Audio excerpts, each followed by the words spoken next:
মুসলমানেরা শোনো, আল্লাহ রাসূলের জামানায় একজন সাহাবী আসলেন। আল্লাহ রাসূলের সাহাবী, রাসূলের কাছে জিবরাইল আলাইহিস সালাতু ওয়াস সালাম আসতেন। কার আকৃতি ধরে? দাহিয়াতুল কলবি রাদিয়াল্লাহু তাআলা আনহু আকৃতি। তাই দাহিয়াতুল কলবি রাদিয়াল্লাহু তাআলা আনহু আবার নবীর সামনে এসে হাজির হয়েছে। ইয়া রাসূলুল্লাহ, ইয়া হাবিবাল্লাহ, আমি দাহিয়াতুল কলবি তো মুসলমান হয়ে গেছে, আমি তো মুমিন হয়ে গেছি। ইয়া রাসূলুল্লাহ, আমার জীবনের গুনাহটা কি maaf হবে? আমি জীবনে যে অন্যায়টা করেছি, যে ভুলটা করেছি, আমার এই ভুলের কি মাসুলটা হবে? আল্লাহ নবী বললেন, দাহিয়া, ও সাহাবী দাহিয়াতুল কলবি, বলো বাবা তুমি কি অন্যায় করেছো বাবা, কি ভুল তুমি করেছো বাবা? আল্লাহ নবী হাদিসের মধ্যে জানলেন, ইন্নাল ইসলামা ইয়াহদিমু মা কানা ক্বাবলাহু, মানুষ যত গুনাহগার হোক না কেন, মানুষ যত খারাপ কাজ করুক না কেন, একবার যদি কলেমাটা পড়ে নেয়, একবার যদি মুমিনটা হয়ে যায়, একবার যদি মুসলমান হয়ে যায়, আল্লাহ আল্লাহ রাসূলের পথে যদি চলে আসে, ওই বান্দা বান্দির জীবনের গুনাহগুলো আবার আল্লাহ পাক maaf করে দেন। ও সাহাবী দাহিয়াতুল কলবি, বলো বাবা তুমি কি অন্যায় করেছো বলো। ইয়া রাসূলুল্লাহ, ইয়া হাবিবাল্লাহ, আমার অন্যায়টা যদি শুনেন আপনিও হয়তো আমাকে ক্ষমা করবেন না। ইয়া রাসূলুল্লাহ, ইয়া হাবিবাল্লাহ, আমি দাহিয়াতুল কলবি একজন ব্যবসায়ী মানুষ, বাণিজ্যিক মানুষ, আমি যাব ব্যবসায়ে যাব, আমার স্ত্রী অন্তা সত্তা, আমার স্ত্রী পেটে বাচ্চা। ইয়া রাসূলুল্লাহ, আরবের কথাটা একটু বোঝানোর জন্য বলছি। আরবের রীতি আর নীতি ছিল, মেয়ে সন্তান যদি হয়, কন্যা সন্তান যদি হয়, ওরা জীবিত রাখবে না। কন্যা সন্তান হলে ওরা জীবন্ত কবরস্থ করে দেবে, ওরা জীবন্ত মেরে ফেলবে। ওই মেয়েটার বাঁচার অধিকার নেই, ওই মেয়েটা থাকতে পারবে না। আম্মা আজকে তুমি যে আন্দোলন করছো, তুমি তো জানো না, যদি নবী যদি না আসতো, রাসূল যদি না আসতো, কোরআন যদি না আসতো, এই পৃথিবীর পুরুষেরা তোমাদেরকে বাঁচিয়ে রাখতো না আম্মা। ইয়া রাসূলুল্লাহ, ইয়া হাবিবাল্লাহ, আমি আমার স্ত্রীকে বললাম আমি তো ব্যবসায়ে বার হয়ে যাব, আমি তো তিজারতে বার হয়ে যাব। ও বিবি জান, মনে রেখে দিও, তোমার পেটে যে সন্তানটা আছে, ওই সন্তান যদি ছেলে হয়, ওই সন্তানটা যদি ছেলে হয়, ওকে রেখে দিও যত্ন করে। ও যদি মেয়ে হয়, ও যদি আমার কন্যা হয়, ওকে যেন দুনিয়ায় বাঁচিয়ে রাখবে না। না না না না, আমি দাহিয়াতুল কলবি এটা চাই না। আমি ফিরে এসে আবার মেয়ের মুখটা দেখবো। আবার সমাজে একটা নাম আছে, আবার সমাজে একটা নাম আছে, মানুষেরা আমাকে সম্মান করে, মানুষেরা আমাকে রেসপেক্ট করে। না, আমি ধুলায় মেশাবো না। মেয়ে সন্তান যদি হয়, কন্যা সন্তান যদি হয়, ওকে জীবন্ত কবরস্থ করে দিও। ইয়া রাসূলুল্লাহ, ইয়া হাবিবাল্লাহ, 3 বছর পরে বাড়ি আসলাম। আঙিনায় যখন দাঁড়ালাম, উঠানে যখন দাঁড়ালাম, ছোট্ট একটা ফুটফুটে জ্যোৎস্নার ন্যায়, চাঁদের ন্যায়, আলোর ন্যায় একটা ফুটফুটে মেয়ে। ইয়া রাসূলুল্লাহ, ইয়া হাবিবাল্লাহ, আমার উঠানে খেলা করে, আমাকে দেখে অবাক হয়ে যায়। আমি আবার বিবিকে ডাক দিলাম, বিবির এই ছোট্ট বালিকাটিকে, এই ছোট্ট কন্যাটিকে, আমার স্বামীটা বলল এটি তো তোমারই মেয়ে, এটি তো তোমারই কন্যা। আমার মেয়েটাকে বলল মারে ওটাই তো তোর আব্বা জান, যা মা যা, চলে যা, তোর আব্বার কাছে চলে যা। ইয়া রাসূলুল্লাহ, ইয়া হাবিবাল্লাহ, ছোট্ট মেয়েটা, ফুলের মতো নিষ্পাপ মেয়েটা, ফুলের মতো নিষ্পাপ মেয়েটা আমাকে এসে জড়িয়ে ধরে আর আব্বু আব্বু আব্বু আব্বু বলে আমাকে ডাকে। ইয়া রাসূলুল্লাহ, ইয়া হাবিবাল্লাহ, আমি যখন বিছানায় শুয়ে পড়লাম, আমার মেয়েটা আমার বুকের উপরে আমার দাড়িটা ধরে, আমার দাড়িটা ধরে একটুখানি চুলগুলো আছড়ায় আর আমাকে বারে বারে আব্বু আব্বু আব্বু বলে। কিন্তু আমি এতটা নিষ্ঠুর, আমি এতটা নির্দয়। ইয়া রাসূলুল্লাহ, ইয়া হাবিবাল্লাহ, আমার মনে পড়ে গেল আরবের প্রথার কথা, আমার মনে পড়ে গেল মক্কার রীতিনীতির কথা। ইয়া রাসূলুল্লাহ, ইয়া হাবিবাল্লাহ, সকালবেলা মানুষের সামনে যাব, মানুষের আমায় বলবে তোমার তো মেয়ে সন্তান আছে, তোমার তো কন্যা সন্তান আছে, না না আমরা তোমার সঙ্গে মিশবো না, তোমার সমাজে সমাজ থেকে বয়কট হয়ে যাও, তুমি সমাজ থেকে বাতিল হয়ে যাও। আমি সমাজের রীতিনীতি বাঁচানোর জন্য সিদ্ধান্তটা নিয়ে নিলাম। ইয়া রাসূলুল্লাহ, কি সিদ্ধান্ত জানেননি? বড় ভয়ঙ্কর একটা সিদ্ধান্ত নিলাম। আমি একটা বাপ, আমি একটা পিতা, আমি একটা বাপ, আমি একটা পিতা।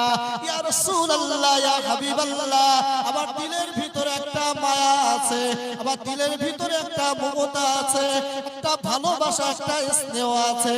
আমার মেয়েটা সুন্দরী বলে, আমার মেয়েটা রূপসী বলে ওর মা ওর নামটা রাখলো জামিলা। আরবিতে জামিল মানে সুন্দর, মেয়ে বলে জামিলা, জামিলা মানে সুন্দরী। ইয়া রাসূলুল্লাহ, আমি ওর মাকে বলে দিলাম সকালবেলায় একটু ভালো করে চান করিয়ে দিও, স্নানটা করিয়ে দিও, গোসলটা করিয়ে দিও, ভালো সুন্দর পোশাকটা পরিধান করিয়ে দিও, আমি একটু একে বেড়াতে নিয়ে যাব। ইয়া রাসূলুল্লাহ, ইয়া হাবিবাল্লাহ, আমি নিষ্ঠুর হতে পারি, আমি পাষাণ হতে পারি। যে মাটা তাকে 10 মাস 10 দিন গর্ভে রাখলো, যে মাটা তাকে 2 বছর দুধ পান করালো, ওই মাটা না জানি কতটা ভালোবাসে। ইয়া রাসূলুল্লাহ, ইয়া হাবিবাল্লাহ, মাকে বড় যত্ন করে, মা তো জানে না আমি কি করব, মা তো জানে না এটাই ওর জীবনের আজকে আখেরি দিন, এই দিনটা আজকে ওর শেষ দিন। ওর মা সুন্দর করে গোসলটা বানিয়ে দিল, ওকে সুন্দরভাবে পোশাকটা পরিধান করিয়ে দিল, ওর মাথার চুলটা সুন্দর করে আঁচড়িয়ে দিল। ও বারে বারে বারে বারে বারে বারে ওর মাকে মা মা মা মা বলে ডাকছিল। ইয়া রাসূলুল্লাহ, ইয়া হাবিবাল্লাহ, আখেরি মা ডাক, আখেরি মাটা শোনা, আখেরি মা বলিটা বলা, আখেরি মাটা শোনা। আমি এত বড় নির্দয় পিতা, আমি এত বড় নিষ্ঠুর পিতা, আমার সন্তানটাকে নিয়ে চললাম। আমার সন্তানটা হাতটা যখন ধরি, আমাকে বারে বারে জিজ্ঞাসা করলো, বাবা ও বাবা, আমার আব্বু আমাকে কোথায় নিয়ে যান আব্বা, আমরা কোথায় বেড়াতে যাবো আব্বা? আমি বললাম সামনে চলো, গন্তব্যস্থল সামনে।